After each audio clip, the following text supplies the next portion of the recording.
BNP ছাত্র দলের নেতারা কর্মীরা সরাসরি জড়িত ছিল, কিন্তু তারপরেও তাদের কোনো বিচার হচ্ছে না। তাহলে কি এই বিচারহীনতার পিছনে এই রাজনৈতিক পরিচয় দায়ী কিনা আমাদের প্রশ্ন জাগে।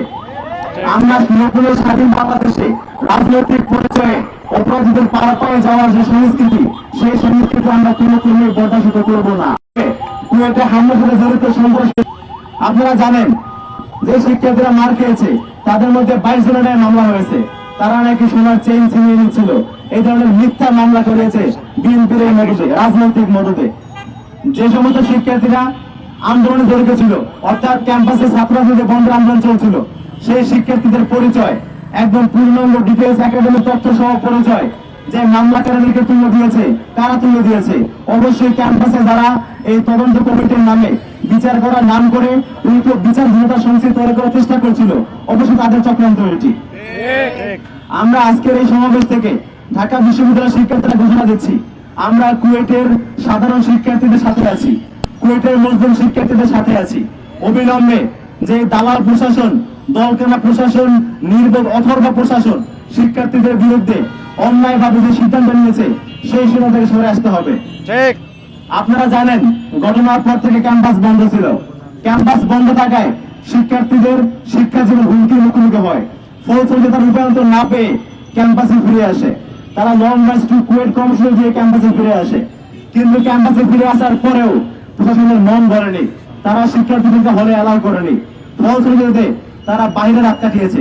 আমরা দেখতে পেয়েছি প্রশাসনিক ভবনের সামনে রাত তারা কাটিয়েছে খোলা আকাশের নিচে, অত্যন্ত লজ্জাজনক একটি বিষয়।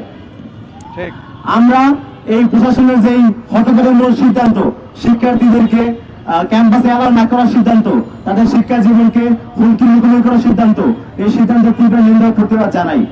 এবং আপনারা জানেন যে সমস্ত শিক্ষার্থীরা মার খেয়েছে, উল্টো তাদেরকে বিচারের নাম করে যে তাদেরকে বিরুদ্ধে হচ্ছে শাস্তি ব্যবস্থা করা হচ্ছে। আমরা দেখেছি 37 জনের নামে হচ্ছে বহিষ্কার আদেশের আদেশ দিয়েছে।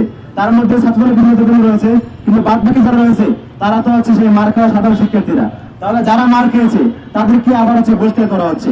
এই যে একটা দ্বিমুখী আচরণ প্রশাসনের, আমরা প্রশাসনের এই দ্বিমুখী আচরণের নিন্দা জানাই। এবং এই ঘটনার পরে কুয়েটের শিক্ষার্থীরা যে সিদ্ধান্ত নিয়েছে, অর্থাৎ সকল সমস্যার মূল যে তলকানা ভিসি মাসুদ, তার অপসারণের দাবিতে, তার পদ থেকে দাবিতে শিক্ষার্থীরা যে কর্মসূচি হচ্ছে, আমরা ঢাকা বিশ্ববিদ্যালয়ের শিক্ষার্থীরা সেই কর্মসূচি একত্রে ঘোষণা করছি। আমরাও চাই সকল সমস্যার মূল ওই দলকানা অথর্ব ভিসি মোহাম্মদ মাসুদের পদত্যাগ। অবিলম্বে দালাল মাসুদকে পদত্যাগ করে শিক্ষার্থীদেরকে মুক্তি দিতে হবে। যদি আহ্বান করা হয়, যদি কুয়েটের শিক্ষার্থীদেরকে তাদের শিক্ষার্থীদের হুমকির মুখোমুখি করা হয়, তাহলে শুধু ঢাকা বিশ্ববিদ্যালয় নয়, আমরা পুরো বাংলাদেশের শিক্ষার্থীরা, পুরো বাংলাদেশের সুশীল শিক্ষার্থীরা দেশব্যাপী তুমুল আন্দোলন গড়ে তুলব। অবিলম্বে দালাল ভিসি মোহাম্মদ মাসুদের পদত্যাগ দাবি করছি। ধন্যবাদ সবাইকে।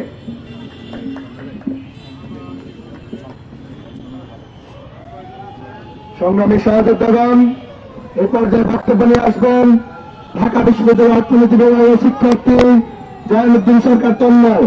এ পর্যায়ে বক্তব্য নিয়ে আসছেন জয়নুদ্দিন সরকার তন্ময়। যারা কোপ খাইল তাদের নামে মামলা করা হয়েছে, আবার তাদেরকে বহিষ্কার আদেশ দেওয়া হয়েছে, যেটা নিঃসন্দেহে একটা স্বৈরাচারী এবং ফ্যাসিবাদী আচরণ। 15 জুলাই ফ্যাসিবাদীরা আমাদের ঢাকা বিশ্ববিদ্যালয়ে যেভাবে আক্রমণ চালিয়েছিল, ঠিক সেইভাবে কুয়েটে আক্রমণ চালানো হয়েছিল। তারা এখন নব্য ফ্যাসিবাদী হওয়ার জন্য পায়তারা চালাচ্ছে, কিন্তু সাধারণ শিক্ষার্থীরা তা কোনোভাবেই মেনে নিবে না ইনশাআল্লাহ। যারা দুই চোখে শুধু ক্ষমতায় দেখতে পাচ্ছে, নির্বাচন আসার আগে যারা মনে করতেছে ক্ষমতার মস্তদে বসে গেছে, তারা যদি এরকম আচরণ চালিয়ে যায়, ক্ষমতা তাদের ধারে কাছেও আসবে না। যারা শিক্ষার্থীদের বিরুদ্ধে অবস্থান নেবে তারাই দিল্লি পালিয়েছে, আপনারা তো দিল্লিতেও পালাতে পারবেন না। সুতরাং দালাল ভিসির অপসারণের জন্য কুয়েট শিক্ষার্থীরা যে দাবি জানিয়েছে, আমরা দাবি শিক্ষার্থীদের পক্ষ থেকে একাত্মতা জানাচ্ছি এবং আশা করব অনতি বিলম্বে ভিসি মাসুদের পদত্যাগ হবে। আর যদি না হয় পুরো বাংলাদেশ ইনশাআল্লাহ দুর্বার আন্দোলন গড়ে তোলা হবে। ধন্যবাদ সবাইকে।